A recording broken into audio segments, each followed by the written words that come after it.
Hey guys, it's Dr. Brandon, Maximize Living Doctor, right here in Lewis Center, Ohio with Revive Chiropractic. And today what I want to do is we're switching away from our traditional written newsletters.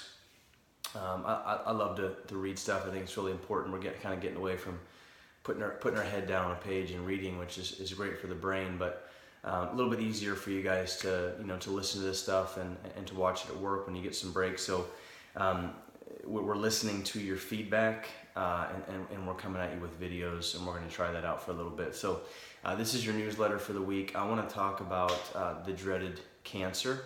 Yes, it's back. We talk about it every year, and we continue to do that because it's just new information every single year comes out. But one thing that never changes, and I don't think it has ever really changed since Odo Warburg won the Nobel Prize for cancer and kind of the metabolism of cancer and sugar back in the 1970s, is that sugar feeds cancer. So that's a hard thing, because in October you run into Halloween, and it's Breast Cancer Awareness Month, and you have all these different things. So where do we find the balance in that? First off, sugar does feed cancer, and here's how I know that. Whenever you get diagnosed with cancer, or you go to your oncologist and they suspect cancer within your body, you do what we call a PET scan. So a PET scan is where you're injected with a radioactive dye, sugar dye, and that dye lights up on a scan in the areas of cancerous tissue, because cancer is a glucose metabolizer. And so what I mean by that is that it uses sugar for fuel. So cancer loves sugar. And for some of you nutrition nerds out there, you're probably thinking, okay, yeah, I get that, Dr. Brandon, but all cells need sugar. Yes, they do. They need sugar to survive. Your body needs sugar, however, not the sugar from candy bars and white breads and white pastas and processed antibiotic hormone-filled milk and all these different types of things that our bodies are bombarded with nowadays, that we have more caloric intake but less nutrient density than ever before. And even certain things like high sugary fruits, like those things still feed into cancer. So the one thing that I want you to start doing or thinking about doing is ridding some of the sugar from your diet. There's a ton of research out there right now that says that going to more of a ketogenic type of diet is great for cancer. Now, I don't think that everybody should be on a ketogenic diet for the rest of their life, one, because you can't hold that. And this is not a diet fad. I'm not saying that, hey, everybody should go keto. I'm saying that if you're struggling, or if you're pre-diabetic or you're diabetic, you're already at a higher risk of cancer, because your insulin is running rampant throughout your body. And so your sugar levels are already high. So you're already increasing your risk of cancer by 15 to 20% being pre-diabetic. So we have to start radically changing what we're feeding our cells. And fat is the one thing, well, not the one thing, but it's an Achilles heel for cancer. What we're finding is that if your diet is about 65 to 75% fat, cancer cells are literally shrinking and obliterating. You combine that with oxygen, which is what every cell needs to be able to detoxify itself, as well as nervous system supply. So there's three things that cancer cells don't do well with: nervous system supply, oxygen, and fat. Those three things are good. So start ridding a lot of the processed white flours, white sugars, white pastas out of your diet. But here's what I also want you to understand.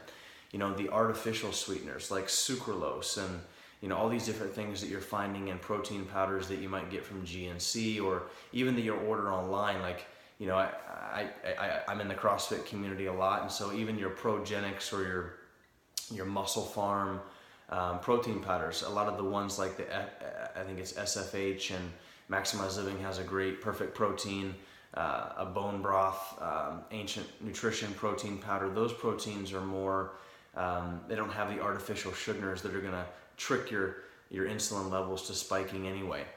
Stay away from the sugary fruits. So stay away from the bananas and the pineapples and the watermelons, because those, regardless if they're a God food, which they are, they're still going to spike your blood sugar, and you're going to get a high insulin response, which isn't good for cancer, okay? The next thing that I want you to think about replacing those sugars with are good fats. So I don't mean, run to McDonald's and get a quarter pounder with cheese and fries. We have to start switching over to good fats. So things like coconut oil. So unrefined, low heat type of medium chain triglycerides, which are super, super good fats for the cell wall, but also for your brain. So coconut oil, avocado oils, avocados, nuts, seeds, grass-fed beef, wild-caught fish, and free-ranging pasture-raised eggs. I don't want to eat things like regular grains or regular cows that are fed grains, because if I'm trying to decrease my insulin response in my body, then I don't want to eat something or an animal that relies on a sugar as a fuel source, because even though I'm not eating the sugar, I'm eating the animal that ate the sugar, and so I'm going to become what I eat eats. And so those are just a few tips. So start ridding the sugar away from your diet. Okay, start slow. If you're a beer and pizza and you're eating fast food 3 or 4 meals a day, start by just simply adding more fruits and vegetables into your diet before you start taking stuff away. Small, simple steps. My pastor, Rich Nathan, he says, right foot, left foot, right foot, left foot. Just keep making small, steady changes every single day until eventually you'll look back and you'll be making huge headway here over the next year. So start taking the sugar out, replace it with good fat. That's your tip of the week, and that's your newsletter for the week. I'm Dr. Brandon. Make sure you like our Facebook page. Make sure you keep giving me comments. Like, what do you want to hear next week? What do you want to hear more of? Whether it be cancer. And really, what specifics about cancer would you like to know? I'm going to do my best to give you information every single week so I can educate you to become all that God has created you to be. I'm Dr. Brandon. Have a blessed day.